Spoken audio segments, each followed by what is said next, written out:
Isang kilong chicken legs. Hinati ko ito sa dalawa para malalaki na. Yan, lagyan natin yung 1 head na garlic. 1 teaspoon na ginisa mix. Yung pamintang durog. 1/2 teaspoon. Asin. 1/2 teaspoon din. Haluing mabuti. Yan, para kumapit yung ating nilagay na rekado. Yes. Gusto raw ni Bunso curry flavor, kaya mag-separate tayo ng dalawa. Ayoko ng curry. Ayan, so ayan. 1 teaspoon na curry powder. Yun sa amin naman ay paprika. Yes. 1 teaspoon. Haluin lang mabuti. Tapos i-marinate natin ng 2 hours. Yes.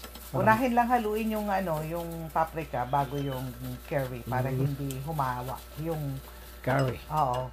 Malasa kasi yan. So gawa tayo ng gravy, 1/4 cup ng all-purpose flour. Lulutuin natin ito hanggang sa mag-brown. Ayan, medium lang yung heat para hindi masunog.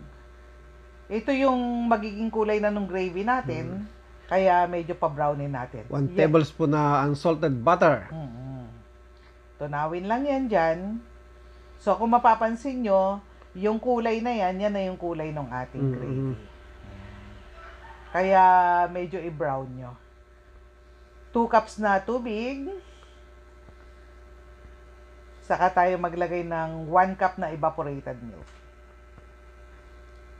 Maglalagay din tayo rito ng beef cube na ginadgad na. Yes. Para mas masarap. Yung bawang natin, ginadgad na rin. Yes. Pamintang durog.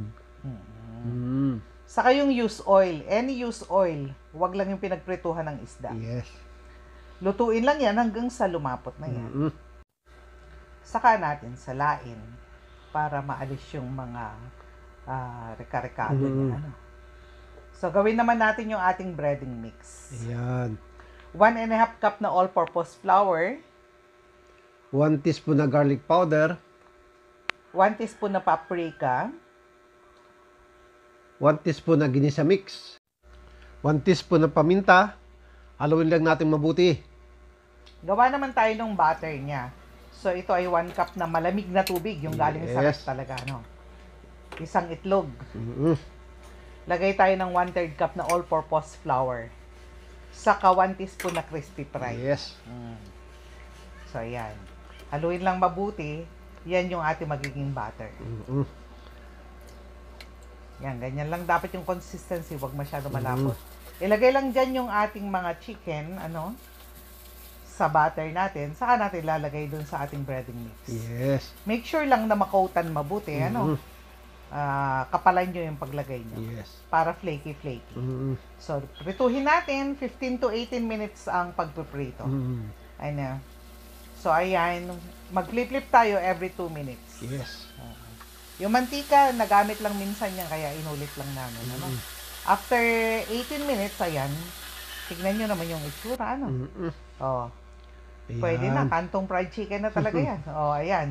Tikman na natin. Yummy. Napakalutong mga peps. So, ayan. Napaka-juicy pa sa loob, Pwedeng-pwede nang gumawa ng kantong fried chicken sa bahay, So, ayan. Maraming salamat po muli sa panonood. Thank you po.